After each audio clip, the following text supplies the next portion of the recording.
Very well then, the woman said, stepping aside and gesturing towards the inside of her home. You may enter and do business at your own risk. Myself and Alice had no problem taking the gesture and beginning to make our way inside. Eliza, on the other hand, was quite hesitant. She had seemed fairly uncomfortable the entire time that we were there, from the moment that we pulled up and stepped foot outside of the carriage. The entire place seemed to just creep her out. Stepping inside of the small cottage, one could see that things seemed to be kept neatly and in order. However, it's what was neat and in order that might make others feel somewhat uncomfortable. Filling the interior of the home were all manner of strange, odd, and some even terrifying things. Strips of leather and fur hung in places from all manner of creature. Feathers, teeth, and bones, dirt, stone, salt, neatly jarred, categorized, placed on shelves that lined every wall. All the containers clearly labeled with small tags that hung from the lids. And even beyond those things, there was more still. Strange creatures locked in jars. What appeared to be meat or organs suspended inside of fluids of some kind.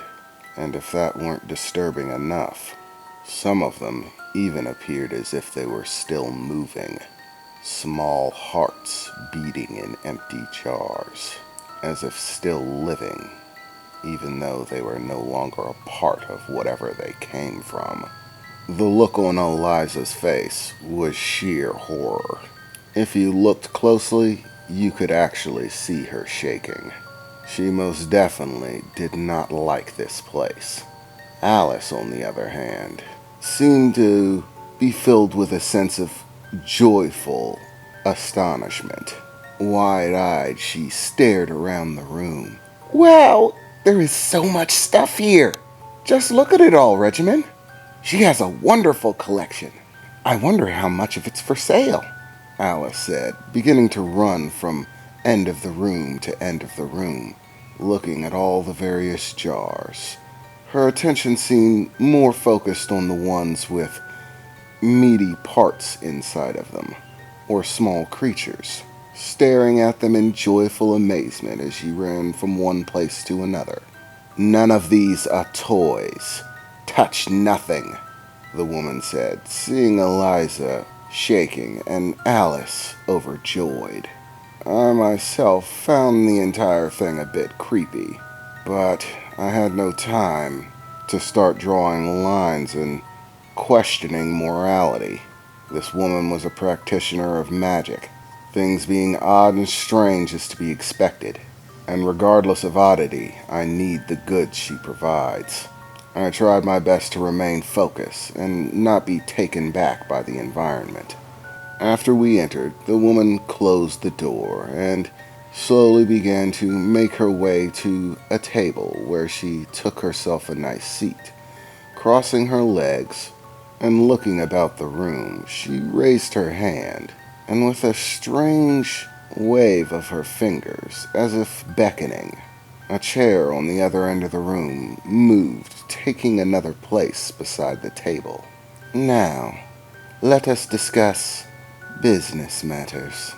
Take a seat, young man. I calmly walked up, taking the seat across the table from her, allowing Alice to continue her spectating of the different things that this woman had in her possession. Eliza slowly followed me, still shivering somewhat and clasping onto herself tightly, and making a slow pace to stand beside me. So, what is it that you would ask of me, young man? I stayed as calmly as possible, sitting in the chair, as her straight-faced expression continued to glance over me.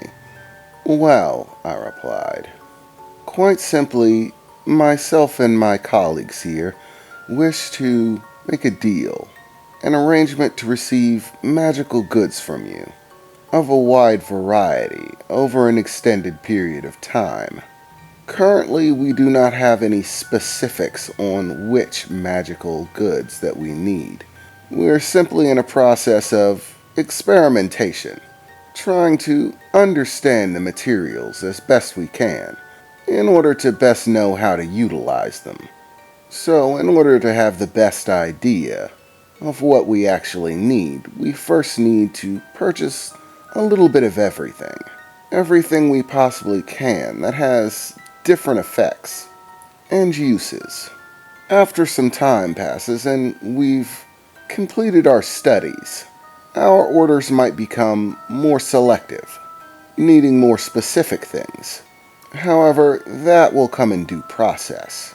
Quite simply, this little visit is just to establish a relationship, a rapport between us, so that we can begin making transactions. Oh, so you're experimenting, you say? If so, then I would take it to reason that you do not yet have a firm grasp of how to utilize the assets that I provide. In other words, though your tongue is sharp and you seem well educated, you do still lack comprehension, at least in this field individually. So I shall give you a small lesson. My speciality is magical enhancement, both as a spellcaster and as a business dealer. My skill set allows me to maximize magical abilities. Not everyone is aware of magical enhancement as I am. Some actually consider it beneath them, as if their power is so superior that the idea of using outside sources to enhance it is insulting to them. But I assure you what I do is no joke. All of the materials you see around you are part of the magical enhancement process. Things that I have collected and serve a purpose in magic. You see, one's own magic has its limitations, and so casters such as myself began to search for means to extend those limitations, to push the bounds of what one could achieve. And as such, the category of magical enhancement specialist came into existence. We began to create studies and experiments of our own, testing different materials affected by different things in order to find a way to better our magic capabilities. The practice has existed for countless hundreds of years, and at this point has become a science all in and of itself. The complexity of performing this practice is beyond most's understanding. The wind, the rain, the temperature, the time of day or night, the season, the alignment of the stars, the time of year, the date of the celestial calendar, and the corresponding events within it, the alignment of multiple different planes that exist in separate layers of reality, pocket universes, and so very many other things. The amount of knowledge that is necessary to produce the maximum effect is quite simply mind-boggling for most. For all my knowledge and for how long I have been a practitioner of magical enhancement, even I do not know it all. For the 115 years that I have been practicing, I have gained a great deal of knowledge on the topic, and as such, I expect to be fairly compensated for whatever you wish to acquire from me, she said, taking another hit of her long, thin tobacco pipe, slowly letting the smoke billow out in clouds and wisps, filling the room, and still with that unchanging expression. To be honest, I was a little taken back, mainly by the fact that she said she's been doing this for 115 years. To be honest, I wouldn't have placed her a day over 30. And to be honest, that's pushing it. She really looks younger than that. If only one thing has become clear this far in the conversation, it's that this woman's experience far exceeded her appearance. She knew exactly what she was doing, and took it exceptionally seriously. With that amount of knowledge and experience, it only stands to reason that she'll ask a high price for what she offers. One has to pay for the quality, but regardless of anything else, I have to make sure I get a good deal. This has to go my way.